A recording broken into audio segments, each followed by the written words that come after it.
میں بہک سکوں یہ مجال کیا میرا رہنما کوئی اور ہے۔ الحمدللہ رب العالمین والصلاة والسلام علی سید الانبیاء والمرسلین اما بعد فاعوذ باللہ من الشیطان الرجیم بسم اللہ الرحمن الرحیم۔ الحمدللہ الہادی پروگرام میں دروس قرآن کا سلسلہ جاری ہے، اور اس پروگرام میں ہم نے ایک دفعہ پھر عوام کا تعلق قرآن سے مزید مضبوط کرنے کا ارادہ کیا ہے۔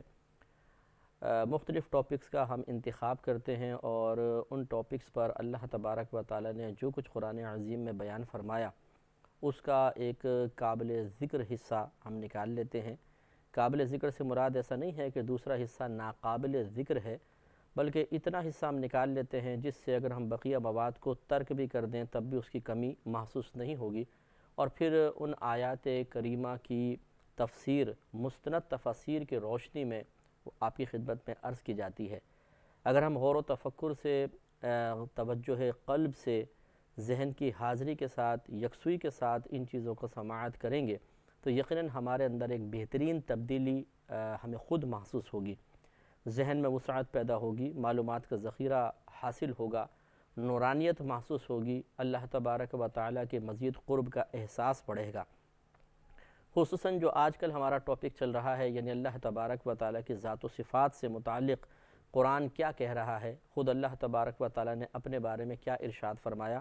اور اس میں سے بھی یہ پہلو کہ اللہ تبارک و تعالیٰ یقیناً موجود ہے اور پورے کائنات میں تصرف فرما رہا ہے۔ اللہ تبارک و تعالیٰ کی موجودگی کے احساس کے لیے دلائل قدرت پر غور و تفکر کرنا بہت بڑی سعادت کی بات ہے، اور قرآن اس کی مسلسل دعوت بھی کئی مقامات پر دے رہا ہے، اور اسی کو ہم نے فی الحال اپنا ٹاپک بنایا ہوا ہے۔ موضوع ہم نے اس موضوع کا انتخاب کیا ہے کہ ہم بھی اچھی طریقے سے غور کریں، اگرچہ ہم مسلمان ہیں اور الحمدللہ ہمارا عقیدہ ہے کہ اللہ تبارک و تعالی موجود ہے اور پوری کائنات کے ذرے ذرے کا علم رکھتا ہے، اور پوری اس کائنات میں جس طرح چاہے، جب چاہے، جیسا چاہے وہ تصرف فرما سکتا ہے، تبدیلی چاہے، تغیر چاہے، کسی کو چھوٹا کرنا، کسی کو بڑا کرنا، کسی کو زندہ کرنا، کسی کو مارنا، کسی کے شکل و صورت کو تبدیل کر کے کسی اور چیز میں تبدیل کر دینا، سب اللہ تعالیٰ کی قدرت و اختیار میں ہے، اور وہ اس قسم کے تصرفات کر بھی رہا ہے۔ لیکن اس کے باوجود جب ہم ان آیات کریمہ کو پڑھتے ہیں تو وہ اس موجودگی کا احساس جو پہلے ہی ہمیں احساس بلکہ کیا یقین ہے، وہ اور پختہ سے پختہ تر ہوتا چلا جاتا ہے، کیونکہ ایک مسلمان اللہ تبارک و تعالیٰ کے بارے میں، اس کے موجود ہونے کے بارے میں، اس کی وسیع قدرت کا علم رکھنے کے بارے میں اچھی طرح جاننے کے باوجود بسا اوقات یقین کامل حاصل نہیں کر پاتا، اس کا یقین ضعیف رہتا ہے، کمزور رہتا ہے، اور اس ضعف ایمانی کی بنا پر وہ بسا اوقات اللہ تبارک و تعالیٰ سے بدگمان ہو جاتا ہے، شکوہ شکایت اس کے زبان پر آ جاتے ہیں۔ یا آپ یہ کہہ سکتے ہیں کہ اس ضعف ایمانی یا ضعف یقین کی علامات یہ ہیں کہ جب انسان کو اللہ تبارک و تعالیٰ کسی امتحان یا آزمائش میں مبتلا کرتا ہے تو وہ اللہ تعالیٰ کے بارے میں تذبذب میں مبتلا ہو جاتا ہے، شکوک و شبہات میں مبتلا ہو جاتا ہے، بدگمانیوں میں مبتلا ہو جاتا ہے۔ مثال کے طور پہ کسی کی شادی نہیں ہو رہی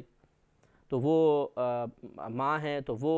اگرچہ زبان سے نہیں کہہ رہی لیکن دل کے اندر یہ خیالات آنا شروع ہو جاتے ہیں کہ اللہ تعالیٰ ہمیں بھول تو نہیں گیا، میری بچیوں کو تو نہیں اللہ تعالیٰ نے نظر انداز فرما دیا، فلاں کی بچی کی شادی ہو گئی، فلاں کی ہو گئی، فلاں کی ہو گئی، اب تو فلاں کی بھی ہو گئی، میری ہی بچیاں رہ گئیں، ایسا کیوں ہے؟ اور اسی طرح تنگ دستی میں مبتلا شخص بسا اوقات یوں ہی شیطانی خیالات میں مبتلا ہو جاتا ہے، گم ہو جاتا ہے، وساوس کو دل میں جگہ دے لیتا ہے کہ کہیں اللہ تعالیٰ ہمیں بھول تو نہیں گیا ہے،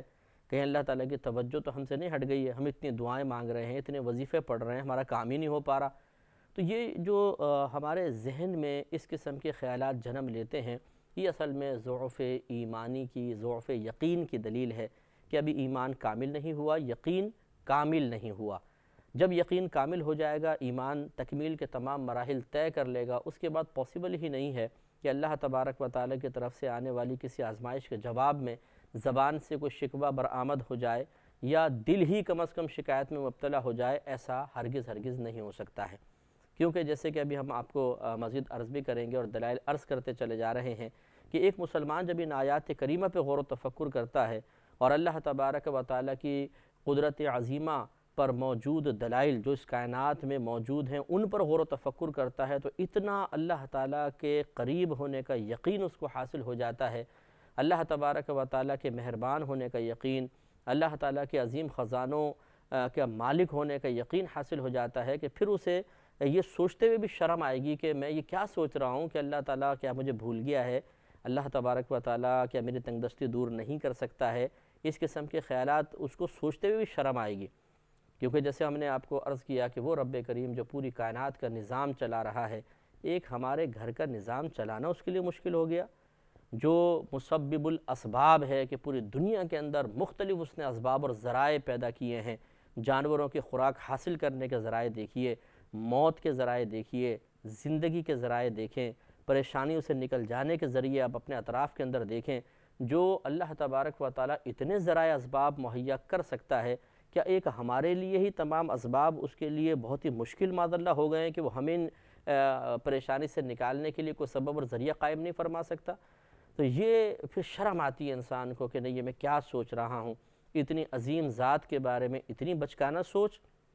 اور پھر اسے شرمندگی کے ساتھ ساتھ توبہ کی توفیق بھی حاصل ہو جاتی ہے۔ میرا رہنما کوئی اور ہے۔ لہٰذا مسلمان کے لیے بھی ان آیات پر غور و تفکر ہرگز غیر نافع نہیں ہے، بلکہ بہت ہی زیادہ نفع مند ہے کہ جب آپ ان کو سنتے جائیے، ہمارا لیکچر، ہمارا درس قرآن آپ سنتے رہیں، اور پھر آپ دیکھیے کہ 10 دن بعد، 15 دن بعد، 20 دن بعد آپ اپنے آپ سے خود سوال کر کے دیکھ لیجئے گا، اپنا خود مشاہدہ کر کے دیکھ لیجئے گا کہ پہلے جو اللہ تبارک و تعالیٰ پر آپ کا یقین تھا اس میں اور آج کے یقین میں کتنا فرق ہے۔ پہلے جب جس طرح آپ اللہ تعالیٰ کی ذات کو جس زاویے سے دیکھا کرتے تھے، اس کی صفات کو جس زاویے سے دیکھا کرتے تھے، آج اس زاویے نظر میں کتنا فرق پڑ گیا ہے۔ اور پہلے جو اللہ تبارک و تعالیٰ کی ذات پر یقین حاصل تھا، اس میں پہلے قوت زیادہ تھی یا ضعف تھا، اور اب قوت زیادہ ہے یا ضعف پیدا ہوا ہے، فرق، نمایاں فرق آپ خود محسوس کریں گے۔ اور یہ یاد رکھیے کہ جتنا ایک مسلمان کو اللہ تبارک و تعالیٰ کی موجودگی کا احساس زیادہ سے زیادہ ہوتا چلا جائے گا، وہ اتنا ہی گناہوں سے بچے گا، اتنا ہی عبادت پر اسے پابندی اور استقامت حاصل ہوگی، اتنی ہی اس کی طبیعت میں سنجیدگی اور متانت پیدا ہوگی۔ یہ جو الٹے سیدھے جوک بولتے ہیں، مذاق کرتے ہیں، فحش کلامی ہوتی ہے، پھر کسی شخص کا حرام کی طرف بڑھ جانا، لوگوں کے مال غصب کر لینا اور ان کی پراپرٹیوں پہ قابض ہو جانا، یہ کیوں ہوتا ہے؟ اللہ تعالیٰ کی موجودگی کے یقین کے باوجود اس یقین میں بھی قوت پیدا نہیں ہوئی ہے، کاملیت پیدا نہیں ہوئی ہے، تو ہم بے پرواہی کے ساتھ سارے کام کر رہے ہوتے ہیں۔ لیکن جب اللہ تعالیٰ کی موجودگی کا یقین بہت زیادہ قلب میں راسخ ہو جاتا ہے تو پھر ہر برا کام کرتے ہوئے انسان کو شرم آنے لگ جاتی ہے۔ نبی کریم صلی اللہ علیہ وسلم نے اسی طرف اشارہ کرتے ہوئے ہمیں سمجھایا کہ جب تم نماز پڑھو تو بالکل اس طرح نماز پڑھو جیسے تم اپنے رب کو دیکھ رہے ہو، اور اگر تم اپنے رب کو نہیں دیکھ رہے تو وہ تو تمہیں دیکھ ہی رہا ہے۔ یہ سرکار نے واضح طور پر ہمیں ایک اشارہ دیا ہے کہ اللہ تعالیٰ کے دیکھنے کا مسلسل یقین تمہیں سلیقے کی طرف لے کر آئے گا، تحمل کی طرف لے کر آئے گا، بردباری کی طرف لائے گا، وقار کی طرف لے کر آئے گا، احتیاط پسندی کی طرف لے کر آئے گا، اور تم اس کے جسٹ اپوزٹ چیزوں سے جو بری ہیں، بری صفات ہیں، ان سے محفوظ ہو جاؤ گے۔ تو مسلمان کے لیے اس انداز سے بے حد نافع۔ پھر غیر مسلم ایک ایسا شخص جو اللہ تبارک و تعالیٰ کے وجود کو ہی بالفرض نہیں مانتا ہے، وہ کہتا ہے میں نہیں مانتا ہوں، سب کائنات میں چیزیں اتفاقی طور پہ چل رہی ہیں، لیکن جب وہ ان آیات پر غور و تفکر کرے، کسی استاد کی مدد کے بغیر اگر وہ ان آیات کا صرف ترجمہ ہی پڑھ لے تو اللہ تبارک و تعالیٰ کی طرف سے اس کی ذات مزید اس کے رہنمائی کے لیے بالکل کافی ہے۔ پہلے بھی اللہ تعالیٰ کافی ہے، لیکن اللہ کی عادت کریمہ ہے کہ ایک ذریعہ، ایک سبب، ایک بیس اکثر وہ بناتا ہے، ورنہ ویسے ہی بیٹھے بیٹھے کسی شخص کے دل میں خیال ڈال دے وہ مسلمان ہو جائے، اللہ تعالیٰ کے لیے کوئی مشکل نہیں ہے۔ لیکن جب ایک شخص نے مطالعہ کیا، ایک دنیاوی ظاہری سبب اور ذریعہ اس کے پاس آیا، اس کو بنیاد بنا کر وہ اللہ تعالیٰ کے قریب ہو جاتا ہے، اور خود ہی ذاتی مطالعے سے وہ اپنی آخرت کو بہتر سے بہتر بنا لیتا ہے۔ یہ بالکل پاسبل ہے کہ ان آیات کے اندر وہ چیزیں موجود ہیں کہ جب ان کا ذکر کیا جاتا ہے، ان پہ غور و تفکر کیا جاتا ہے تو اللہ تعالیٰ کی طرف انسان خود بخود مائل ہو جاتا ہے۔ تو لہٰذا دیکھیے اگر یہ غیر مسلم بھی غور کر لے، مثال کے طور پہ وہ اپنے گھر کو سجا کر گیا ہے، باہر گیا، کوئی سودا وغیرہ لیا، واپس آیا، دروازہ کھول کے اندر آتا ہے، اسے کچھ کمرے میں تبدیلی نظر آتی ہے تو پہلا جملہ اس کی زبان پر یہی آئے گا، لگتا ہے پیچھے سے کوئی اندر آیا تھا۔ اس کا مطلب یہ ہے کہ کائنات کی یہ جو اس کے گھر کی تھوڑی سی بھی تبدیلی ہے، اس نے اسے اس بات کا احساس دلایا کہ تمہارے جانے کے بعد یہاں پر کوئی نہ کوئی آیا تھا۔ اب اگر کوئی کہے نہیں آپ کا وہم ہے، اگر چلیں تبدیلی بھی ہوئی ہے تو اتفاقی طور پر ہو گئی ہوگی، تو وہ جواب میں کہے گا تمہارا دماغ خراب ہے، یہ چیزیں خود بخود اڑ کے یہاں سے یہاں پر آ گئی تھیں، صوفہ خود بخود یہاں سے ہٹ کر یہاں پر آ گیا تھا، مجھے اچھی طرح یاد ہی میں نے چیز یہاں پر رکھی تھی، یہاں کیسے پڑی ہوئی مل گئی۔ وہ آپ کی بات کا یقین نہیں کرے گا۔ تو اب غور و تفکر کریں کہ پوری کائنات کے اندر جو تبدیلیاں ہو رہی ہیں، تغیر پیدا ہو رہا ہے، اور اتنی بڑی تبدیلیاں، اتنی عظیم تبدیلیاں کہ جو ایک مطلب اللہ تعالیٰ کی ذات سے قدر نظر ایک بہت بڑے دماغ کا کام ہو سکتا ہے، اور ایک دماغ نے ہم انسانوں کے اعتبار سے دیکھیں تو ہزاروں دماغ مل کر وہ کام کریں گے تو اتنا ایکوریٹ کام ہو سکتا ہے، تو وہ اتفاقی طور پہ ہو جائے گا، یہ کیسے ہو سکتا ہے؟ یہی وجہ ہے اللہ تبارک و تعالیٰ نے حبیب کریم صلی اللہ علیہ وسلم سے ارشاد فرمایا، سورہ زمر آیت نمبر 38 میں اللہ تعالیٰ ارشاد فرماتا ہے وَلَئِن سَأَلْتَهُم مَّنْ خَلَقَ السَّمَاوَاتِ وَالْأَرْضِ، اے حبیب کریم صلی اللہ علیہ وسلم اگر آپ ان کفار سے پوچھئے کہ کس نے پیدا کیا ہے آسمانوں اور زمین کو، لَيَقُولُنَّ اللَّهُ، تو یہ ضرور کہیں گے کہ اللہ تبارک و تعالیٰ نے۔ یعنی اس زمانے کے کفار بھی یہ بلیو رکھتے تھے، یہ یقین رکھتے تھے کہ اس کائنات کو پیدا کرنے والا اللہ تبارک و تعالیٰ ہی ہے۔ وہ بھی اپنے معبودان باطلہ کو خالق نہیں مانتے تھے کہ ان ہمارے معبودوں نے ان چیزوں کو بنایا ہے۔ ان کی میجر مسٹیک یہ تھی کہ وہ یہ کہا کرتے تھے کہ ہم ان کی اس لیے عبادت کرتے ہیں کہ یہ ہمیں اللہ سے ملا دیں۔ ان کو وسیلہ بنایا کرتے تھے، اور وسیلہ بنانے کے لیے انداز وہ اختیار کر لیا کہ جس کو اللہ تبارک و تعالیٰ نے ممنوع قرار دیا تھا، یعنی شرک کا راستہ انہوں نے اختیار کیا کہ ان کو معبود سمجھ لیا۔ آج بھی بہت سے لوگ وسیلہ قائم کرتے ہیں، انبیاء علیہ السلام کا وسیلہ، صحابہ کرام کا، اولیاء عظام کا، لیکن اس وسیلے کے قائم کرنے میں انداز مختلف ہے۔ میرا رہنما کوئی اور ہے۔ وہ کسی نبی کو، کسی صحابی کو، کسی ولی کو اگر خدا نہیں سمجھتے بلکہ اللہ تبارک و تعالیٰ کی مخلوق ہی تصور کرتے ہیں، اس کے عاجز بندے ہی تصور کرتے ہیں، لیکن نظریہ یہ ہوتا ہے کہ چونکہ اللہ تبارک و تعالیٰ کی عادت کریمہ ہے کہ وہ کائنات میں جو کچھ عطا فرماتا ہے کسی نہ کسی وسیلے اور ذریعہ اور سبب سے عطا فرماتا ہے، تو اللہ تعالیٰ کی بارگاہ سے کچھ حاصل کرنے کے لیے اگر ان نفوس قدسیہ کو وسیلہ بنا لیا جائے تو کیا حرج ہے؟ تو اگر مسلمان اس کے لیے صحیح راستہ اختیار کرتا ہے تو مسلمان کے اس راستے اختیار کرنے میں اور اس زمانے کے کفار کے بتوں کو وسیلہ بناتے ہوئے اللہ تعالیٰ کا قرب حاصل کرنے کا ارادہ کرنے میں زمین آسمان کا فرق ہے۔ انہوں نے عبادت معبودان باطلہ کو وسیلہ و ذریعہ بنایا، یہاں پر مسلمان صرف ایک محبت، ایک قرب کا ذہن رکھتا ہے، پیار کا ذہن رکھتا ہے، عقیدت کا ذہن رکھتا ہے، حقیقتاً وہ اپنا معبود اللہ کو سمجھتا ہے، اور ان مخلوق کو وہ ہرگز اپنا معبود تصور نہیں کرتا ہے۔ تو لہٰذا فرق ہے۔ تو معلوم یہ ہوا کہ اس زمانے میں بھی جو کفار تھے وہ اس بات کا عقیدہ رکھتے تھے کہ جو کچھ کائنات میں پیدا کرنے والی ذات ہے وہ اللہ تبارک و تعالیٰ کی ہے۔ اسی طرح ایک اور مقام پر آپ دیکھیں گے اللہ تبارک و تعالیٰ نے مزید دریافت فرمایا کہ ابھی بھی ان سے پوچھئے کہ تمہیں رزق کون دیتا ہے، تو تب بھی جواب میں یہی کہیں گے کہ ہمیں اللہ تبارک و تعالیٰ رزق عطا فرماتا ہے۔ تو یہ اشارہ ہے اس طرف اللہ تعالیٰ کی طرف سے اس سوال کروانے میں، اور ان سے جواب طلبی میں یہ اشارہ ہے کہ جب تم یہ بات مانتے ہو کہ اس کائنات کو پیدا کرنے والا اللہ تعالیٰ ہے، اس کائنات کا نظام چلانے والا اللہ تعالیٰ ہے، تمہیں نعمتیں عطا فرمانے والا اللہ تبارک و تعالیٰ ہے، تو پھر اللہ تعالیٰ کے احکام بھی مانو۔ جس خالق و مالک نے تمہیں پیدا کیا، اتنی نعمت عطا فرمائی، تو مروت کا تقاضا بھی یہ ہے، احسان مندی کا تقاضا یہ ہے، احسان ماننے کا تقاضا یہ ہے کہ تم اپنے محسن کا کہنا مانو، جو محسن کہہ رہا ہے وہ مان لو۔ اور محسن نے کہا کہ تم کسی کو اللہ تعالیٰ کے علاوہ کسی کی عبادت نہ کرو، کسی کے قریب اس انداز سے نہ جاؤ کہ اسے اپنا معبود تصور کر لو، اسے فاعل حقیقی سمجھ لو کہ اللہ تبارک و تعالیٰ کی مدد کے بغیر بھی یہ ہماری مدد کر سکتا ہے۔ تو یہ غلط نظریات ہیں۔ لہٰذا اگر ایک غیر مسلم بھی غور و تفکر کرے اور ان آیات میں موجود دلائل پر غور و تفکر کرنے کے بعد اور ان کی عملی شکل جو کائنات میں موجود ہے اس پہ غور و تفکر کرنے کے بعد اپنے عقیدے کو درست کرنا چاہے تو اس کے لیے کوئی مشکل نہیں ہے، اور یقینی سی بات ہے کہ جب اللہ تعالیٰ نے اتنے دلائل قائم فرما دیے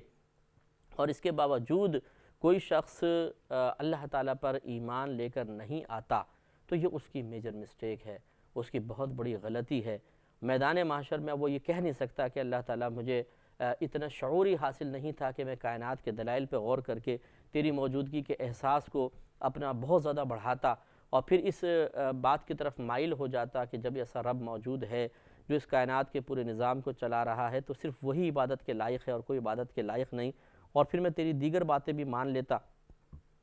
یہ وہ عذر اللہ تعالیٰ کی بارگاہ میں جا کر پیش نہیں کر سکتا، اور ان اعذار کو اگر بالفعل پیش بھی کرے تو اب قابل قبول اس لیے نہیں ہے کہ اللہ تعالیٰ نے اپنے حبیب کریم صلی اللہ علیہ وسلم کے ذریعے ایک عظیم کتاب ہمیں عطا فرما دی جس میں اللہ تعالیٰ نے بہت کچھ بیان فرما دیا کہ جس پر غور و تفکر کرنے کے بعد انسان انشاءاللہ کبھی گمراہ نہیں ہو سکتا ہے۔ تو ہم آیات کی طرف مزید آتے ہیں کہ سورہ انعام کی آیت نمبر 95، 96 اور 97 میں اللہ تبارک و تعالیٰ نے ارشاد فرمایا کہ ان اللہ فالق الحب والنوا، بے شک اللہ تبارک و تعالیٰ پھاڑنے والا ہے دانے کو اور گٹھلی کو۔ جیسے کہ آپ گندم کا دانہ ڈالیں، کتنا سا دانہ ہوتا ہے، لیکن جب یہ زمین میں جاتا ہے تو پھٹتا ہے، پھر اس سے سرسبز ایک پودا سا نکلتا ہے، پھر پورا بڑا ہو کے ایک بالی بنتی ہے، اور اس میں یعنی ایک پورا پودا بنتا ہے اور اس میں بہت ساری بالیاں لگتی ہیں، اور ہر بالی کے اندر 10-10، 15-15، 20-20، 25-25 دانے ہوتے ہیں۔ یہ دانے کو پھاڑنے والا کون ہے؟ اور اس دانے کو پھاڑنے کے بعد اس زمین کے اندر جہاں نمی بھی ہے، کیڑے مکوڑے بھی ہیں اور آکسیجن کی کمی بھی ہے، اس کے باوجود اس پودے کو باہر تک کون لا رہا ہے؟ اتنا نرم و نازک پودا کہ آپ یوں پکڑتے ہیں اس کو یوں توڑنا چاہیں آرام سے توڑ سکتے ہیں،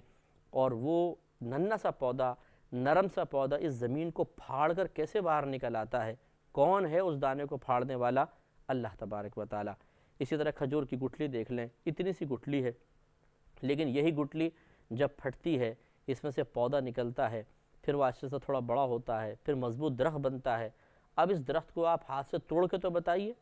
وہی گٹھلی جس کو آپ نیچے رکھ کے پتھر مار کے پیس سکتے تھے، لیکن اس گٹھلی کو پھاڑنے والی ذات نے جب اس کو پھاڑا اور اس سے ایک عظیم درخت بنا دیا تو وہ درخت بغیر کلہاڑی کے، بغیر آری کے اور بغیر بہت ہی زبردست ٹکر کے اس درخت کو آپ گرا ہی نہیں سکتے ہیں۔ تو اس کا مطلب یہ ہوا کہ اللہ تبارک و تعالیٰ کی قدرت پہ غور و تفکر کیا جائے تو انسان اش کر اٹھتا ہے کہ واقعی اتنی سی چیز سے اللہ تبارک و تعالیٰ نے ایک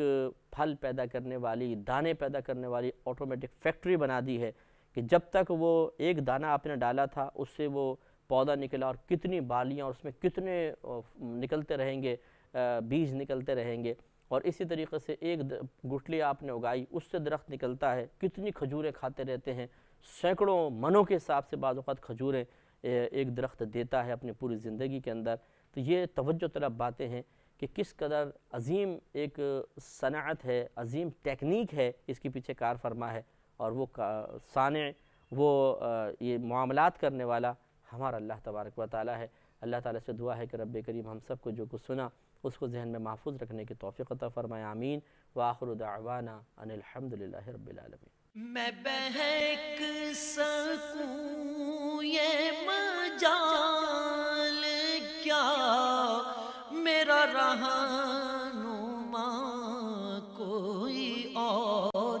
ہے،